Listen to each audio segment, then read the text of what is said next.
Hi, marketers. This is Dots, and welcome to the Marketing Leadership Podcast.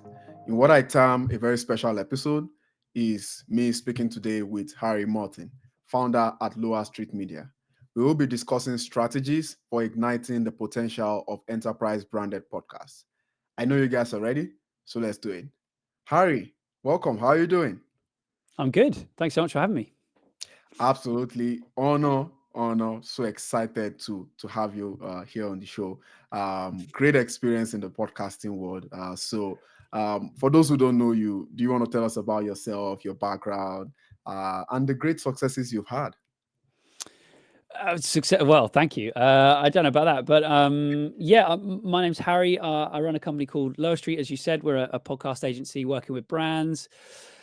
I mean, my background, I grew up in a kind of musical house. My mum's a piano teacher, and when I was a kid, I'd come home from school and my mum would be teaching piano. So my sister and I used to hang out in our bedroom, and we would use this cassette tape recorder. Like, one of the things we spent a lot of our time doing was making these dumb little radio shows as kids, and we'd sit around the cassette tape, and sometimes you'd like try to record like music tracks off the radio and then kind of do these links, or other times we'd make a lot of times we tried to make like little advertisements for random products, like chewing gum or toothpaste or something. It was just kind of like a fun thing to do. But I remember like the one, I think what really kind of crystallized audio for me was like this time when my sister and I came down at home one day, and there was a newspaper on the table, and it was opened out on this like double page spread for like crappy compact desktop computers. Yeah, compact. And and I was like, oh man, we didn't have a computer at the time. This was like in, I don't know, 95, 96. And I was like, oh, my, drooling over this thing. Like, it's got like 32 megabytes of RAM. Like, I need this thing. This is so cool. And so, like, as kind of like just a fun thing, my sister and I decided that we would sit down and record one of these dumb adverts that we'd made on cassette tape to try and convince my mum to buy us this computer. And we kind of, came up with the idea, and we recorded it, and we made this thing. And I remember like putting the cassette in front of my mum, pressing play, and kind of sitting there waiting for her to watch it. And like, it was kind of a bit of fun. It was dumb, but like, waiting for the ad to finish, and the kind of white noise of the cassette tape at the end of it. Waiting for her to sort of say, yeah, cool, that was fun, guys, but obviously we're not getting this computer because we can't afford it. We didn't have a lot of money growing up, single parent family, all that kind of stuff. But anyway, it got to the end of this ad, and the kind of the silence ensued. And then my mum, I remember, she just kind of looked at it. She's like, okay, cool, let's figure it out. We'll see what we can do. And I remember like that was a huge thing for us. We then got this computer. It's where I learned all this nerdery around how to make audio on the internet. And what's led to me sort of building a business around the thing. But I guess also just like that, it was a really fun kind of experience in learning the power of audio and storytelling, how you could kind of, convince someone as stubborn as my mother to get out her wallet and purchase a computer for a little kid back in the day. So anyway, that's my background. I've been a lifelong audio nerd. I make stories with sound. We've been running Lower Street for 7 years, and we love what we do. Wow. That's really interesting. So the topic today, the potential of enterprise branded podcasts. I don't think if you're listening or watching and you're not in enterprise, you should just skip to the next podcast. No. It's just showing how things are done, at that level, and how you can learn from that as well. But also if you're in the enterprise space, why not? If not, you're probably locked in at the moment. So going into the topic here, when it comes to enterprises, they have different goals and objectives as a business, of course. Some of them ultimately culminating to an increase in the stock price. I like to trade stocks sometimes. But there are other business goals in which marketing plays a direct or indirect part. And if I will even take that further, there are some business goals that podcasting plays an important part into that. Based on your own experience, what are some of the goals or objectives that you've seen enterprises use podcasting as a tool to achieve? Yeah, I think like there's a massive spectrum, and I think to some extent there's a slight misunderstanding or maybe a misconception of like what podcasting is good at and best suited for. So that's some of the stuff we do with clients, is trying to coach them on what to expect from podcasting and how to use it in the right way. So, a lot of the common themes that people come to us with are, thought leadership or brand awareness or some of these squishier brand metrics like trust or favorability and consideration, all these sorts of things. Mhm. A lot of other brands, particularly smaller companies where marketing tends to need to be more ROI driven, they need to see kind of immediate revenue off the back of it. They're looking for things like, they're using it as an account-based marketing tool. They're looking to generate leads, ultimately generate revenue off the back of it. And I think then at the very other end of the spectrum are people that are looking to directly monetize the content through advertising and so on. And that's something that we very rarely get involved with, because generally brands are using it as their marketing. They're not looking to monetize. But that is a thing that comes up from time to time, is that brands create these channels, they grow these audiences, and then they think, should we monetize this audience that we have? But to come back to my point around the misconception, I think it's really important to understand what podcasting is great at and maybe what it's not so great at. Really, where it's weakest, I should say, is it's sort of virality or reach. I think a lot of people come to us with this idea of, the goal is brand awareness. We want more people to be aware of our company. And that's great. And podcasting can help there, but it's not like a TikTok campaign where you might sort of explode in popularity overnight and have millions of impressions from a short video. It's something where it's much more incremental in the growth. It's kind of old school in the sense that it grows by word of mouth. People listen to new shows because they're told about them by friends or family or colleagues or whatever. And so it's not something that tends to, there obviously are stories of exceptions to this, but broadly speaking, it doesn't explode overnight. Instead, what you do is you get a much deeper level of resonance with the people that do choose to lean in and opt into your podcast. It's a very, the kind of cliched terms in our industry that Dots, I'm sure you hear all the time, are things like authenticity and intimacy. These are true. We're listening with our headphones on. It's a one-on-one at scale medium. And so the relationship you get to build with your audience is incredibly powerful. Yeah. And so that's the real strength of podcasting. So if we think about podcasting as a means to get the attention of a small and targeted group of people and influence their opinion of you as a brand through the trust that they have in you, through you displaying thought leadership, the returns we can expect there are incredible. But if we're looking for reach and reaching as many people as possible, then as a brand, I would recommend possibly starting out as an advertiser instead and thinking, how can I advertise on podcasts to reach as a broad an audience as possible in a short space of time before I think about sort of being a publisher of my own content. So those are some of the common kind of goals that people have. And hopefully that sort of strength and weakness helps sort of categorize things a little. Yeah, absolutely, for sure. And I completely agree with you. I think any serious podcaster in the enterprise space is looking to build a very niche audience. In my experience, we've had some, I don't want to use the word stressfully niche audiences. We have a client that does medical devices. Production and promotion is incredibly stressful because it has to be laser targeted. They are fine with low numbers, but the engagement is there. We have a customer in the publishing space. The extreme, laser targeting. And it's the right direction to go, really, to that. It's building this core audience that is engaged, and you're able to carry along and drive whatever other means that people use. We know that in a way, enterprises don't necessarily use podcasting as an ABM tool. That's more on the mid-sized small business side, because the enterprise has a brand already, so that's already attractive. But we've seen people go very creative with this. They interview their customers. I've seen those generating some sort of advocacy. I've seen those who use this as a recruitment tool. We have one of the FANG companies, and one of them we're trying to drive awareness for a certain type of role. And also we've seen people, use this to drive product adoption for a specific product category. So to get more people to use that. But at the core of everything is what you said, Harry, which is building a very engaged audience, that is able to come back again and again. You're building this great thought leadership, And if you want virality, then podcasting is necessarily not for you. And I Yeah. think it shows the general attitude of marketers that we need to start to market with meaning. We just don't want to blast things out, or we want to be the next Super Bowl sensation. Right. We really want to target those who are maybe not our ideal ICP, but our fans. Building brand fans sometimes is very key.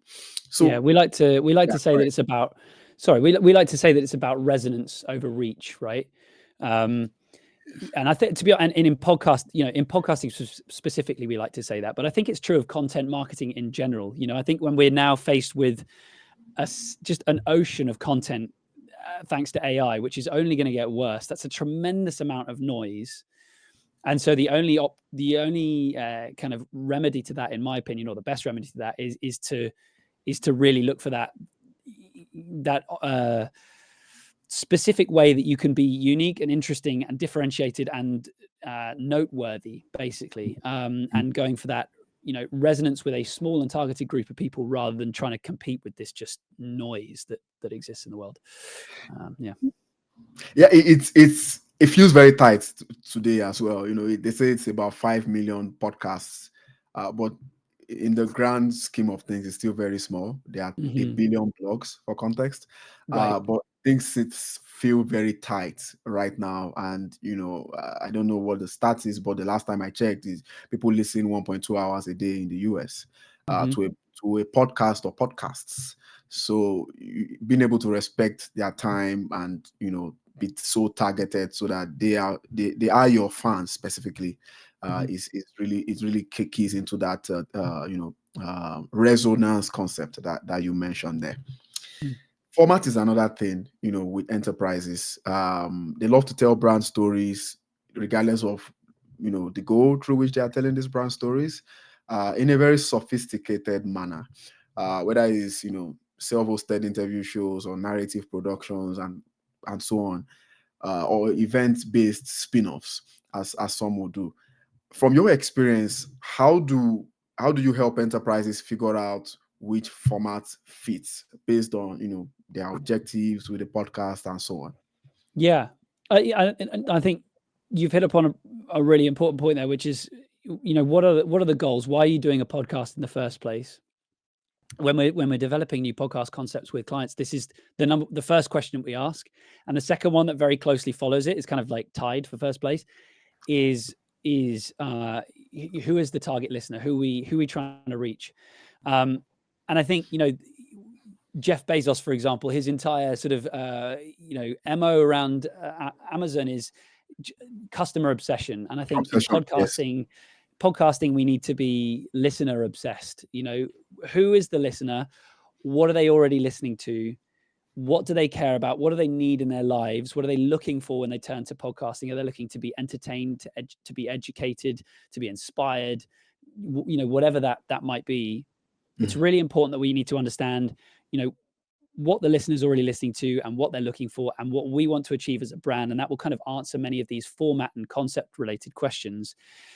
Because if we find that, for example, our audience is C-suite executives of Fortune 500 companies, incredibly busy individuals, but they're looking for, succinct and tight updates on their industry, and what we could perhaps provide is a short form daily news show, let's say. Yeah. Um, and that's something that we know that they can fit into their regular routine. It's going to be informative and valuable to them, and that's great. But in other cases it might be that a longer form, really detailed story format, a narrative kind of This American Life style of show, Mhm. that might be what that audience is particularly engaged with and looking for in their kind of lives. And so I think there's no sort of this outcome requires this kind of podcast and this outcome requires this kind of podcast. It's really trying to understand the sort of Venn diagram of what do we want to achieve, what does our audience want, does this align with our sort of company values and so on, Mm. and kind of leading with that. Yeah. Mm. Interesting. Again, I won't really add more to that because it depends on your situation, right? So I'm not going to spit out any silver bullets, guys. We don't do that here on the podcast. Yeah. Okay. So here is something else. Being able to grow your reach and at the same time finding dedicated followership on your podcast Mhm. is something that is starting to emerge. And we are not there yet, admittedly. There's so much to do. The industry is moving really fast. A lot of things are breaking, and now we are fixing it and things like that. So, in your own world, how do you approach that? How do you approach a podcast that wants to get some decent volume, but at Mhm. the same time still get the highest episode engagement possible? Which is Absolutely. like eating your Sunday and getting it and having it too. So, Yeah, exactly right. So yeah, I mean, podcast growth. We put out a lot of content around podcasting and content marketing. And without question, the most popular topic that always comes back is, how do I get more listeners for my podcast? This is something that everybody wants. And I have to start with this idea that you have to make sure that your podcast is marketable, it is discoverable, it is worthy of attention. I think so often people have this assumption of, I've got this great podcast, I just need more listeners. And I would really, I promise, once I've given you your medicine, I'm going to talk about some strategies that we can use. But the really important thing to start with is, I'm speaking to the listener here, Dots, not you, mhm. obviously. No, no, no, no. I I'm very really encourage you authentic. to, I'm really encouraging you to question exactly how good your podcast is. And going back to my previous points around obsessing over the listener and what your goals are as a business, you know, is the podcast truly serving the listener? Are you getting people emailing you, telling you how awesome the show is? Are people going out of their way without being asked to write you amazing reviews or share it with their friends or put it on social media? Those are the kinds of signals that we want to see. The Yeah, stat that we obsess over more than anything else are the completion rates of a particular episode. So consumption rate. Yeah. exactly. So are you getting 60, 70, 80, 90+% completion rates on your podcast? These are, common benchmarks that we see. Unless that's true, it's not worth spending $1 on trying to get more listeners until you get that right. So I think that's a really important place to start. Make sure that the content is really, really great, and then you can think about marketing it. So I there we have go. I have a question, Yeah. spin-off question here. So, and I mean, if you're listening or watching, feel free to steal this. In our world, we look at consumption rates, at least something decent, because we've seen how hard it is to get there at 50%. And this is sometimes because we've seen a correlation between consumption and length of episode. Mhm. Is that something that works in your world? Can I, at least as for one of the fixes to increase consumption, have a much shorter episode? We often say any episode that is as long as a drive trip to work, which is between 20 Sure. and 30 minutes. Is that a big factor in consumption? I know there are other things, and I will share some of the great things that we've seen on our world, but tell me about that correlation between consumption rate and episode runtime, as I would call it in Yeah. my. So I guess the first thing to say is that, I think James Cridland says this, James Cridland of podnews.net. He talks about this idea that, it might not be his idea, but he's who I heard it from, is that a podcast should be as long as it needs to be and not a minute longer, i.e., we need to ruthlessly edit the content that we're creating and make sure that it's as long as it needs to be. We're not waffling on. We're not, a lot of people, when they start podcasts, they're like, I'm just going to have really free flowing, casual conversations, and it's going to be really natural and organic, and that's going to be wonderful. The truth of the matter is, all of those shows could always use loads more editing. And by editing, I don't mean removing ums and ers and silence. I mean Yeah. really thinking about the content and, like, was this 5 minute right now we're going down a rabbit hole of a specific point that I've made. Does that Mhm. serve the listener? Is that interesting? Maybe it deserves to be cut. Mhm. Editor, don't cut this. This is gold. You've got to keep it in. But no, you know what I'm saying. Mhm. So Mhm. Mhm. so um, so that's the first thing. And so I don't think that sort of arbitrarily shortening an episode from 20 minutes to 15, because the episode is shorter, you're more likely to see a higher completion rate, but you're also spending less. If you get 100% completion rate of a 15-minute episode or 100% completion rate of a 20-minute episode, that's a lot less time and attention you're getting from your audience. So I wouldn't Mhm. necessarily advocate for just shortening for the sake of sort of slightly artificially increasing that percentage. Yeah. Yeah. Yeah. Instead, thinking about, again, that listener obsession, what do they care about? What do they want? I think Mm. just to firstly clarify, by completion rates, we're talking about, Apple Podcasts and Spotify will show you a graph over time of your listenership at minute 1, 2, 3, 4, 5, and so on, and you can kind of see where people are dropping off and how many people are making it through the entire length of the episode and so on. Almost You know, like a YouTube retention, if you are a fan exactly, of YouTube. Yeah. exactly the same. So, and we see the steepest drop off, as you would expect, in the first 2 to 3 minutes of the show. So Mm. really what most people should focus on is, how do I make the first 30 seconds absolutely amazing so that no one turns off? And then how do I make the next 2 minutes incredible so that they keep going? And how do I make the next 5 minutes leave some open loops and give people reasons to listen all the way through to the end? That's the biggest impact we can make on consumption oftentimes, is beyond just sort of editing and making really great show, is also, how do we make those first 5 minutes just the most incredible, compelling pitch for why you should spend the next 20 minutes listening to this thing? Um, so those are some of the things I think about. And so if we assume, okay, great, we've got 60, 70, 80, 90% completion rates of our podcast, then we know we have something that we can grow, because it's resonating with someone. It means something to someone. People care about it.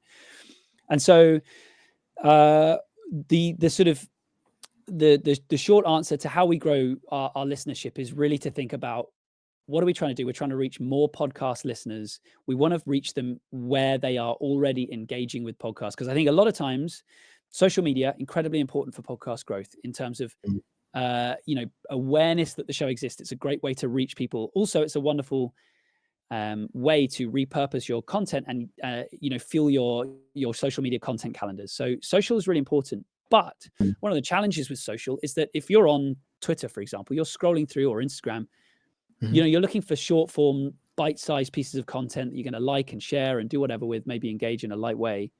It's very hard, at least in our experience, to turn someone from that mode of consumption into, okay, now I'm going to sit down and lean back and listen to 30 minutes of in-depth thought leadership. It's like, that's a hard leap. So it's important to be on social, but it's not normally where we're going to find a ton of listeners today, right now, for our show. Instead, a lot of the focus that we put on marketing is, how do we find listeners where they are already in listening mode? They're in their podcast apps, they're listening to other podcasts, they're ready to find new content in this particular medium.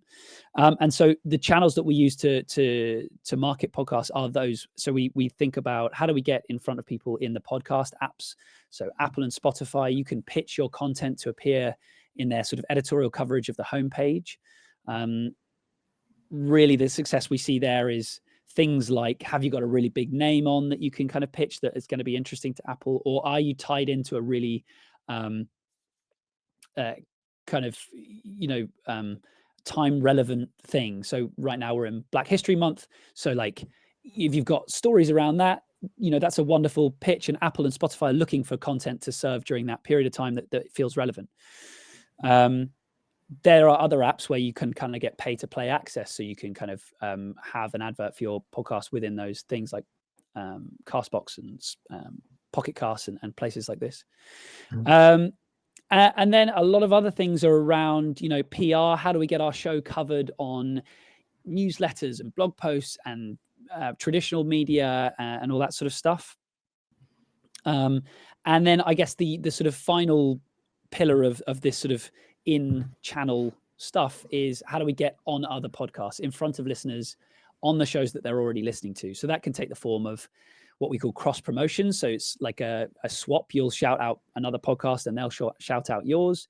Yeah. Again, it could be pay to play. You could buy an ad on another podcast for your podcast. Exactly. Or it could be guesting on other shows, going out on other podcasts and saying to that, obviously providing value to that audience, and then saying, hey, I have this other show over here you might want to check out. So those are the predominant channels that we use when we think about podcast marketing, is finding listeners that are relevant to our show and putting our content in front of them.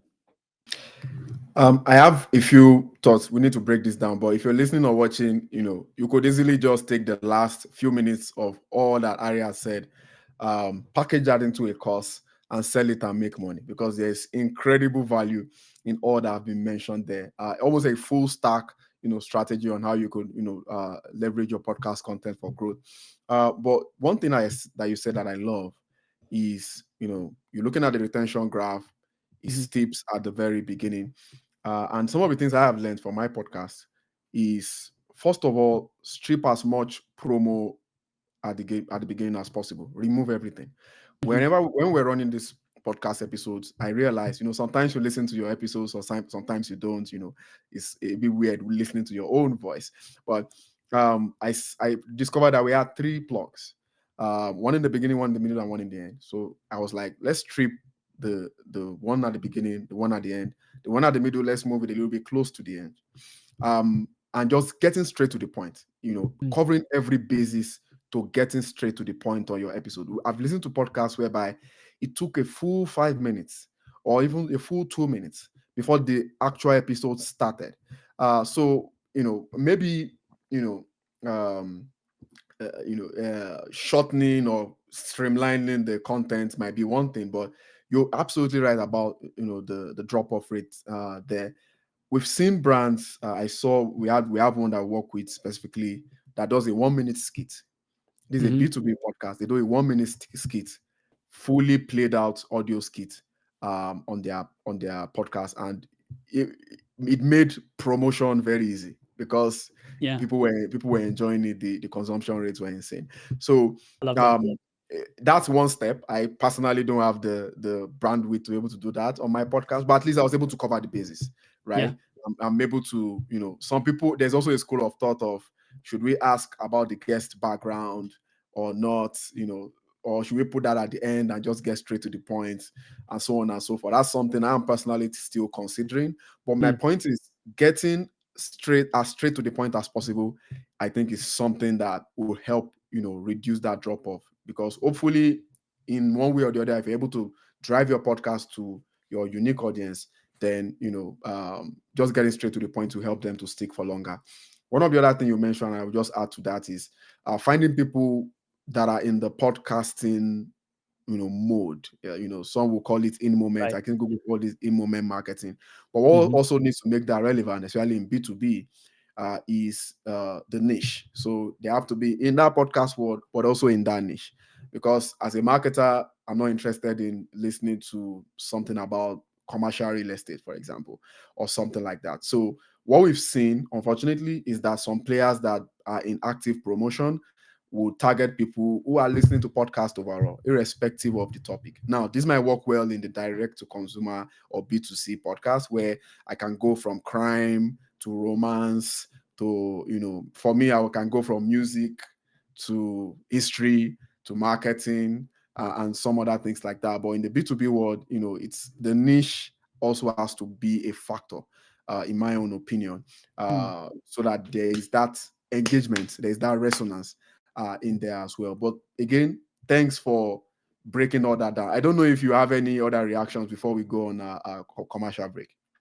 No, I think you nailed it. Definitely relevance to the content. I guess what I would say, the only thing the caveat I would add to that is that I think it can be, there are two different kinds of relevance, right? There's the topic relevance. So like, let's say we've got an AI podcast. It might be that there are kind of like really engineering, very techie podcasts about AI that have that content overlap. But there are also sort of, AI podcasts that are aimed at business leaders who really don't have the first thing about how to write a line of code, but they understand sort of the business implications. And so you can kind of, that there's going to be some amount of relevance, cross pollination between those two. And but then of course there is the sort of targeting in terms of the demographic of listeners. If you want execs, then you need to go over here rather than over here, because you otherwise might end up with software engineers. So I think there's sort of like a little bit of both, right? Like you can kind of do it on subject matter basis or on a demographic basis, but otherwise, yeah, I totally agree with what you're saying. Yeah. Guys, I've personally been enjoying this. I hope you are too as well. And all I'm asking for you is to share. People might say some other things like smashing all kinds of buttons. If you have the microseconds to do that, that will help. But I think what will make a lot of sense to me is you sharing this with another person. That helps us a lot. That makes sure individuals are actually being touched, if I would use that word, by all the great knowledge and wisdom in podcasting in general, not just enterprise podcasting, that that we are sharing here. But Now we're going to have some fun, but before there's going to be a commercial break from our sponsor. And when we come back, it's going to be the Dots Rapid Fire. Very rapid, very hot, but Harry will survive. Stay tuned, don't go anywhere. I'm nervous.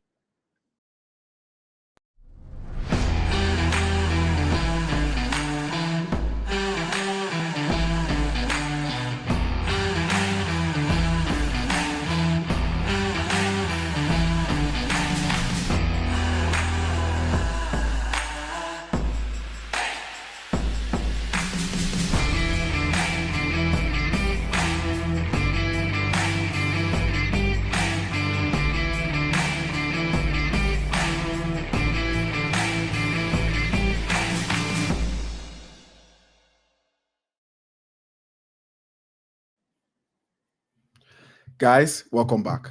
So, like I said, it's the Dots Rapid Fire. Now, Harry is a witness in a marketing court of law. He's got 3 questions and he's going to say the truth and nothing but the truth. Are you ready? I'm ready, I think. Okay, good. Yeah, I'm sure you'll be fine. First question. What is your favorite marketing metric apart from sales or revenue? Oh, I feel like I've used it already. So I mean, that's a hard one, but I think it's the consumption rate in podcasts, which is a very niche and specific one, and we've talked about it at length. But for me, it's the most important one. I care about a small group of people deeply caring about what it is that I've got to say. So yeah, resonance over reach. It's all about the consumption rate. Yeah. I know. I share the same as well. Hard at work at it too. So that makes a lot of sense. Okay. Second question. How long do you use social media every day for work? Oh, for work. Okay. For work, Work. maybe an hour a day. If you added it all up, that might be underestimating it. I have a pretty unhealthy relationship with social media, if I'm honest. My evenings, the amount of YouTube I consume on the sofa at night is mind-boggling. So I need to rein it in. It's something I'm working on. Yeah, But you're for not work, alone. I'm jumping in and out of LinkedIn all the time. It feels like it's an hour, but maybe it's more. I don't know. Makes sense. Yeah. See, Harry, I've got a YouTube Music subscription, and I've got a separate subscription for YouTube Premium. So Okay. I'm a YouTube addict. There you go. I Mostly feel your every pain. waking hour, I use it for lullaby as well. My Oh, wife, wow. I'm sure she's just like, so I put it under my pillow, and then I just play some unsolved mysteries or forensic files, Amazing. and just sleep. So don't worry, you're not alone on that. But for work, Okay. I mean, I've got a team that sometimes helps me. But I also, it's important. I think it's important to be online for about an hour, just contributing to stuff all around, Right. clarifying stuff, being cynical sometimes, sometimes being cynical makes you go viral, Yeah, totally. and so on and so forth. So that makes a lot of sense. Okay, last rapid fire. Mhm. What is your favorite marketing quote? My favorite marketing quote. It's probably, and I can't remember who it's by. So yeah, and it's like the most famous one ever. But I think it kind of speaks to some of the stuff we've been talking about. Is 50% of my advertising budget is. I'm misquoting it, I'm sure. 50% of my advertising budget is wasted, and I just don't know which half. I feel like that's relevant with podcasting. When we think about TV ads or radio ads or magazine ads, all these kind of traditional channels, they're famously kind of hard to measure. You just have to put good stuff out into the world and know that some stuff's going to come back, and you won't necessarily be able to track it exactly. I think one of the biggest pain points that digital marketers that have got used to PPC and social media advertising and so on, they've become used to and addicted to. God, you can hear my bias in this, can't you? But anyway, data. They want to understand dollar in equals dollar out. And podcasting is kind of like those traditional channels. It's one of the beautiful things about it is that it is an open protocol. It's private by nature. You can't kind of drill into the individual. Privacy is respected or impossible to not respect, basically, by virtue of the technology. And so what that means is you just have to invest in making good stuff and forming a relationship over time, and knowing that and believing and trusting that good stuff will come. You just don't know which episode or which piece of content is going to be the one that delivers that. So yeah, that feels as true today as it was when whoever the person, I'm sorry, person No, made that quote. I found it. It's John Wanamaker. Oh It's yes, yeah, very yeah, old, 19th century guy. I yeah, presume. But yeah, that's him. It's a very popular. So what it says actually is half of the money I spend on advertising is wasted. The trouble is I don't know which half. yeah. That's exactly what it says. But yeah, you're absolutely right. And as a strategist, um, who is important to combine analytical core data with common sense. Hmm. And people sometimes will use too much of common sense and will use too much of the data, but it's important to look at both. Hmm. This is not sponsored by them, but of course we are. But every podcasting leader is a friend in the industry. Co-host, just came up with an episode level consumption rate on their Hmm. hosting platform where you can see, how much consumption you are getting on Spotify, Apple, and on average, which I think is a very good solution to how well is my episode doing well from a resonance perspective, right? That's Right. one word I learned today. So I'll continue to say that, in my word. But thank you so much for that. Now to the last Sure. question before I let you go. We are coming up on time. Hmm. Um, how, from an operation perspective, how do you see diverse teams work on podcasting in a way to build a brand? What's the impact of a diverse marketing team or content marketing team, and how they are involved in podcast initiatives so that well-oiled machine continues to run and Hmm. also running in the right way? Again, this may not be an enterprise only question. There are Mm. mid-sized to small businesses with small podcasting teams and an entire consensus on the enterprise side. But is that something you guys have sort of worked with, the personnel side of enterprise? Yeah, for sure. So we just hosted the Brand Podcast Summit, brandpodcastsummit.com, which we ran an event in January on the 24th, and we're hosting another one in April. And at the January event, we had Chris Colbert speak, who's runs DCP Entertainment, another really awesome podcasting company that you should check out. And he did a talk about diversity specifically and how it can really serve brands and in an incredibly positive way. And I guess my sort of so he's definitely the expert here, and I encourage you to check him out and the things that he says on this topic. Yeah. But my feeling is that audiences are necessarily diverse, right? Like all audiences, it doesn't matter who your target listener is, that is a diverse audience. And if we want Yeah. to attract a diverse audience, we need to represent that in the content that we create, both in the guests that we feature, on the topics that we cover, on the kind of the way that we approach those topics, but also in the teams behind the podcast that create them. It's incredibly important. Mhm. And it's something that podcasting is, I think, painfully aware of a need to do better. So I think as an industry, we've got work to do to properly represent the audience that we serve, the audiences that we serve, with the talent and the teams that kind of produce them. But basically, in terms of what does that, okay, I'm a marketer, I've got a podcast, what do I care? Well, I think the reason you should care is that if you want more listeners to your podcast, and you're in my case, just a bunch of white dudes making content, well, then you're alienating potentially a huge portion of the population that are not straight white cis dudes, um, by not featuring content that's relevant then to them. So I think that's we all have a stake in this, even if we think about it purely from a cynical, selfish point of view. I want my content to succeed. Well, then we Yeah. should be diverse and representative in the way that we produce and the content we create. Yeah. Yeah. And if you look at the data in terms of emerging markets, strange markets are developing in podcasting. So aside from the usual suspects, US, UK, North America, Mm. maybe a bit of Canada there, but there's a huge market in the Philippines of podcasting audiences. Right.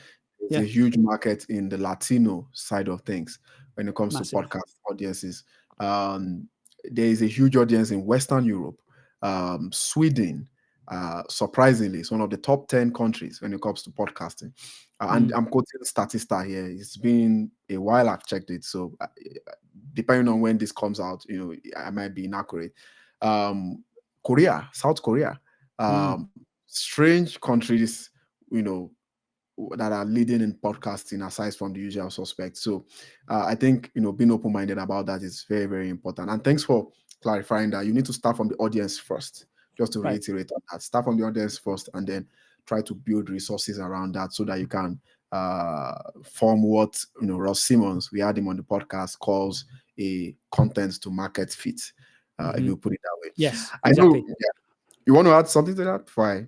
No, I couldn't agree with you more. Basically, yeah. Yeah, absolutely. Awesome conversation. I love it. I love it. Thank you so much for this. This has been the aim, and you're right. Content is important, and we've stretched it. In fact, I have what I call a listener value guarantee. If you're listening to, if you've listened to 3 of our podcasts and none of them answers some of your nightmare work or marketing questions or podcasting questions, feel free to unsubscribe. That is my guarantee to you, because that is where we put the work.